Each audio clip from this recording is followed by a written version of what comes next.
kush ja dorëzon çështjen vetëm Zotit, ai jep më shumë se ç'dëshiron ai njeri. Leja gjërat Zotit. Zoti ka më dhënë më shumë se sa që ti dëshiron. Mos ki frikë të fillosh nga e para, sepse mund të jetë historia jote më e bukur. Allahu nuk ta merr apo nuk të merr diçka vetëse për të dhënë diçka edhe më të mirë se sa ajo që e ke poseduar. Kush e ka provu këta nga praktika, mundet me ditën.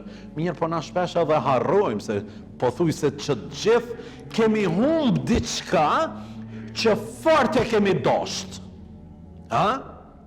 Por Allahu kur nuk ndodh më të marr diçka, përveç se ta kompenzon edhe ta jep edhe më të mirë se sa ata që e ke dosht.